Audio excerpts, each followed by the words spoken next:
Good afternoon, everyone. I'm Tiffany C. of CD, and I'm reporting the various light phenomena such as your reflection in a concave and convex side of spoon looks different phenomena. A light phenomena is any observable occurrence that results from the interacting of a light with matter on the environment or in our surroundings. These phenomena can be natural or artificial and often create visually stunning or scientifically interesting effect. So light phenomena is a matter that interact in our surroundings and environment to make a light. And light phenomena is observable. We can observe and we can see the effect of a light phenomena. Light phenomena can be natural and artificial. Of light phenomena. So natural is like yung rainbow at sun or a sunset. Yun ang mga natural light phenomena na ginagawa sa mga particles. And ang artificial light phenomena is parehas sa flashlight or sa lamp na ginagamit siya ng energy sources. So, diffraction, bending and spreading of light waves as they pass through an opening or around obstacle. Example, colorful patterns on CD or DVD light spreading through a narrow slit. So, ang light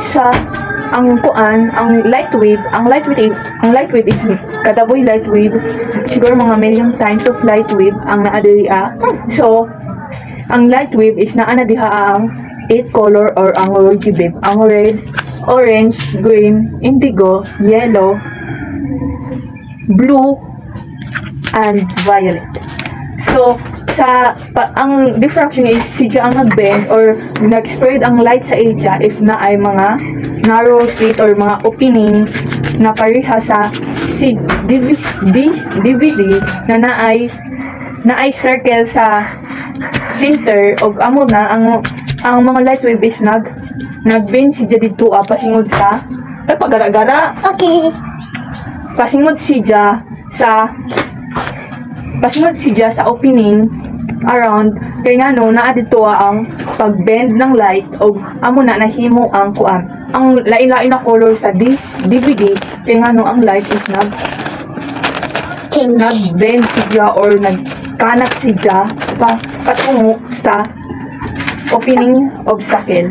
So, other types of phenomena is interference, superposition of light waves causing enforcement, constructive or cancellation or constructive.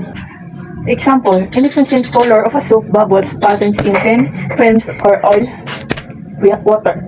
Because ang duha or more than particles is nagka-combine sila, pagkahuman naghimo sila ng mga pattern.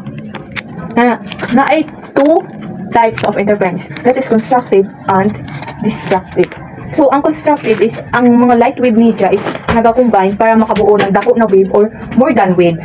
Tapos, nagahimo sa siya ng kusog na wave.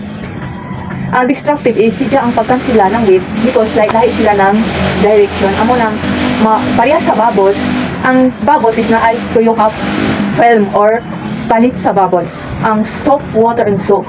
So, kung dili sila pareha og light wave, amo nang makahimo ang bubbles ng lain-lain na color because diya sila nagka-pareha og kakusog or kataas ng light wave.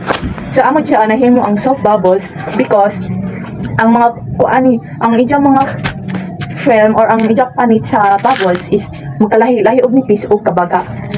So, next is scattering. Dispersion of light in various directions by particles. Example of blue sky or raining scattering or red sunset.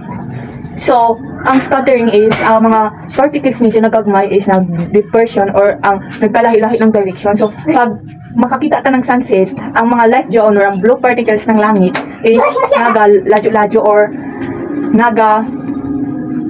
so, ang mga wave dyan is communicate siya sa atmosphere or sa bagay na nag-result sa pagbago ng effect or direction. So, ang each particles is nagka-combine siya sa mga atmosphere. So, diyan, dili nato makita ang blue light. Ang ato makita is ang red light or ang orange light pag sunset. Kaya nga, naka-scatter na ang particles. Next is Polarization. Alignment of light with oscillation in a specific direction. Example of glare reduction with polarized sunglasses or darkening sky in photograph. So, we see oscillation is ang pabalik-balik ng light wave kung asa ang ija direction or ang pagbalik-balik ng galaw ng light wave.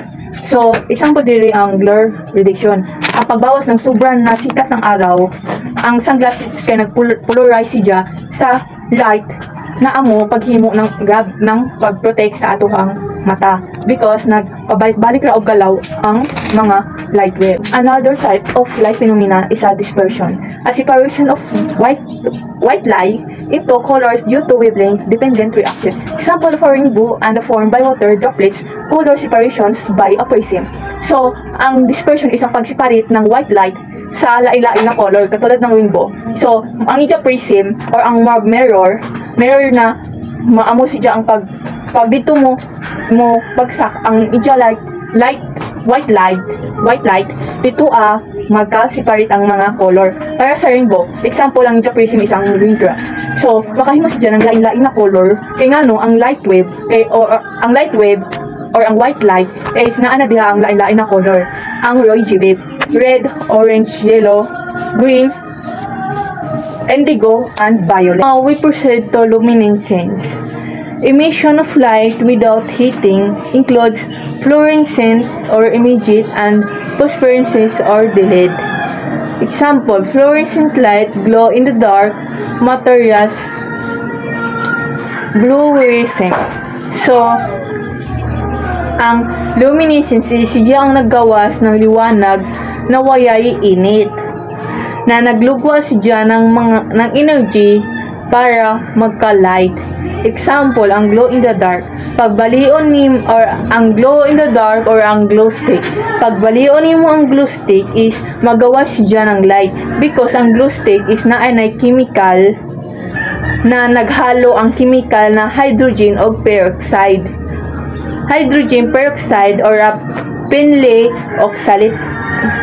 So, nagahimo siya ng light because nahalo dito ang mga energy source or ang mga chemical na nagpahimo ng light. Refraction.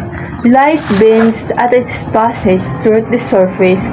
Refraction. Siya ang pagbuo ng direction ng light wave because sa lahi-lahi na paggalaw ng medium or ang mga lain-lain na klase ng wave. So, naatay hangin na wave or tubig na wave.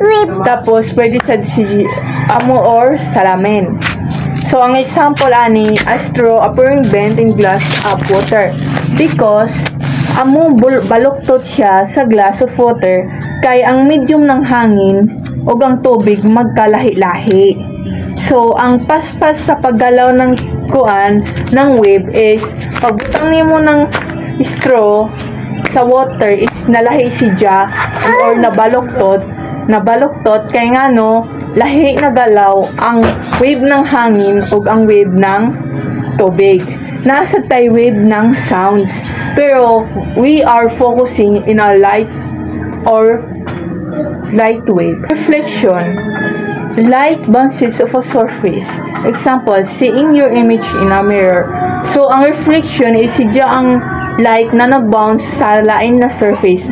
Or pag ang light ni abot sa mirror, ni bounce siya pabalik sa direction kung asa gikan ang light. So, speaking of reflection, we can continue now to our reflection in our spoon. Looks different in a concave and convex side. We can notice that in our spoon, the reflection is different. When it's in a bowl of a spoon or this side of spoon is the reflection is upside down, and to this is the convex side of spoon or back of a spoon is upward and looks smaller in our real life. So, the concave side of a spoon or ball of a spoon is called concave spoon. A concave spoon or like the inside of a bowl, this curvatures affects how light rays reflect off a surface. So, kung bakit baliktad ang ating reflection sa harap ng isang spoon, because ang imo head is nag-reflect sa ubos or diri sa ubos ng spoon. Kung ang imo head nag-reflect siya diri and ang imo body nag-reflect siya diri sa taas ng spoon, amo nang baliktad, because ang ija light rays is nalahi pag direction, because ang ija shape is pa curve, so amo nang nalahi ang reflection na upside down. Kaya nga na ay light rays or light point sa tunga na nag-reflect sa imuhang head para sa ubos ng spoon, and your body or your foot is in the harap in the phone, harap sa spoon. So we call concave side of a spoon. Convex mirror is a curve. So let's proceed in a concave mirror or a back in a spoon. A convex mirror is a curved mirror where the reflection surface budges outward towards the light source. So,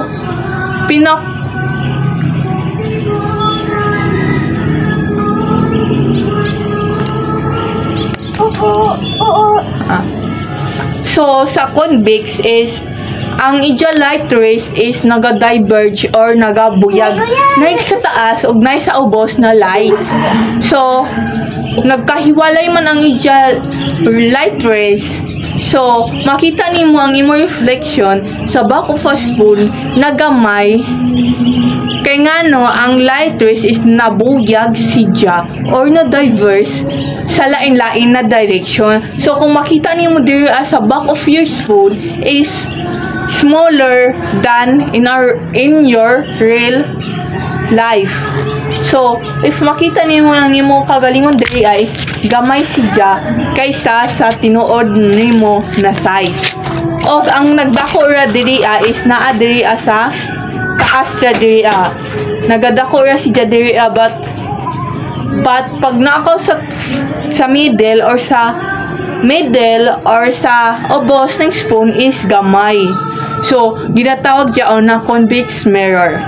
So, I hope that you understand my report today, because this is also important to know why is light are noticeable and observable in our surroundings, and why is your reflection in a spoon looks different.